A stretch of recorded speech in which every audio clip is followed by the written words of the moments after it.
بہن کو بھی لے کر کے چلیے. میں نے جو تلاوت کیا تھا وہ آیت یا بنی آدم قد انزلنا علیکم لباسا یواری سوآتکم وریشا. اے آدم کی اولاد ہم نے تم پر لباس اتارا ہے, ہم نے تم پر لباس اتارا ہے.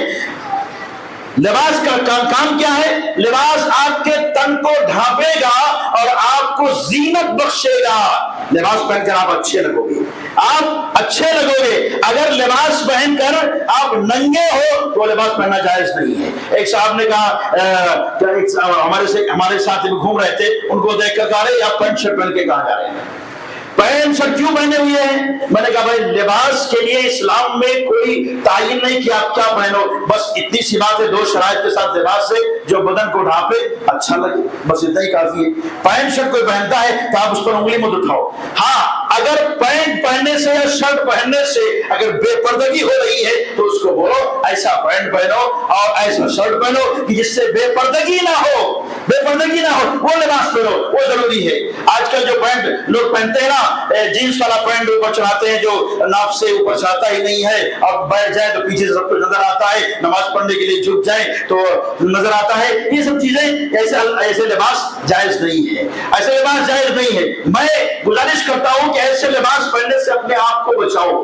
لباس اور زینت اختیار کرنے میں بھی سنت کو اختیار کرو. ہمارے نبی صلی اللہ علیہ وسلم نے کیسا لباس پہننے کا حکم دیا ہے, اس پر آپ کو دھیان دینا بہت ہی ضروری ہے, بہت ہی ضروری ہے. لباس یہی ہے کہ جو انسان کے بدن کو ڈھانپے وہ لباس پہنا جائے. ایسا لباس نہیں کہ جو بدن کو ڈھانپے ہی نہ, ننگا پن ہو, آپ ایسے لباس نہ پہنیے, بالکل بھی نہیں. لباس کے معاملے میں صرف یہ آپ کا کپڑا ہی نہیں ہے, لباس کے معاملے میں آپ دیکھیں گے آپ کا جوتا بھی ہے, آپ کی ٹوپی بھی ہے, اور اسی طرح سے نماز کے وقت آپ کا لباس کیسا ہونا چاہیے, کس طرح سے آپ کا لباس ہونا چاہیے. اور نماز کے لیے ایسی کوئی تعین نہیں کی ہے کہ نماز میں آپ کا پینٹ اوپر ہو, ٹخنے سے اوپر رہے, اور بعد میں نکلے تو ٹخنے سے نیچے ہو جائے.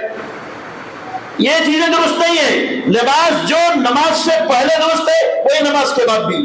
آپ حضرت عمر بن خطاب رضی اللہ تعالیٰ عنہ کے مرنے کا وقت, جن کو جب مارا گیا, جب تک انتقال نہیں ہوتا, روح نہیں نکلے تھے, شہیدوں میں کو شمار ہوتا ہے, شہید کیا گیا تھا ان کو, ان کے بدن میں خنجر گھونپا گیا تھا, اور خنجر گھونپنے کی وجہ سے ان کی آنکھ وغیرہ کٹ گئی تھی, تو دوا جو پلایا جاتا تھا دوائیں باہر نکل آتی تھی, تبھی لوگوں کو احساس ہو گیا تھا کہ اب یہ بچنے والے نہیں ہے. بہرکیف 3 دن تک آپ پڑے, 3 دن کے بعد اسی صدمے سے آپ کا انتقال ہوا, آپ شہید ہوئے. تو ایک نوجوان آپ سے ملنے آیا, آپ کی عیادت کرنے کے لیے آیا. آپ رضی اللہ تعالیٰ عنہ جب تک وہ وہاں تھا تو بولے نہیں, لیکن جیسے جانے لگا اس کے کپڑے پر, اس کے ازار پر, پینٹ پر, یا یوں کہہ لیجیے تائبند پر جو بھی اس نے پہنا تھا, اس پر نگاہ پڑی کہ وہ ٹخنے سے نیچے تھا. انہوں نے بلایا اس کو اور کہا کہ تم اپنا ازار اوپر کر لو. نماز کی حالت نہیں تھی, نماز کی حالت نہیں تھی. پتہ یہ چلا نماز اور غیر نماز, ایک مسلمان مرد کا لباس یہ ہونا چاہیے کہ اس کا پاجامہ, اس کا ازار ٹخنے سے اوپر ہو, ورنہ وہ تکبر کا لباس ہوگا. اور ایسے انسان پر اللہ رب العزت قیامت کے روز نظر رحمت سے نہیں دیکھے گا. کیونکہ آپ چاہتے ہیں آپ پر بھی اللہ کی نظر رحمت نہ پڑ کے نظر زحمت پڑے, ایسی نظر پڑے جس سے اللہ ناراض ہو. آپ اپنے آپ کو سدھارو. یہ خاص طور سے ہماری قوم کے اندر بہت زبردست برائی ہے کہ آج اپنے پینٹ کو ہی سمجھتے ہیں کہ نماز کے لیے خاص ہے کہ وہ رکھنے سے اوپر رہے, اور نماز کے بعد چھوڑو جیسا بھی رکھو چلے گا. میں کہتا ہوں آپ اس سے کٹوا دو. جو زیادہ حصہ بڑھا ہوا ہے, ٹخنے سے نیچے ہے, اگر ایمان ہے آپ کے اندر تو ایمان کا تقاضا یہ ہے کہ اسے کٹوا دو. یہی محمد رسول اللہ صلی اللہ علیہ وسلم کی سنت ہے.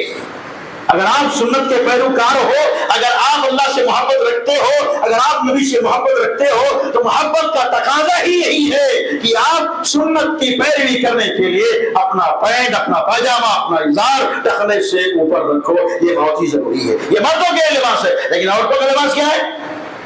عورتوں کا لباس ٹخنے سے ایک بالشت نیچے ناپ لو. ایسا کتنا؟ ٹخنے سے ایک بالشت نیچے ناپو, ٹخنے پہ انگلی رکھو اور ناپو, اس کے نیچے چلیے.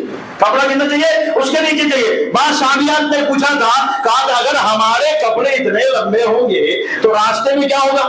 راستے میں کیا ہوگا؟ کچرا وچرا رہتا ہے، کپڑوں میں لگ جائے گا، تو کیا ہم ایسا رکھے؟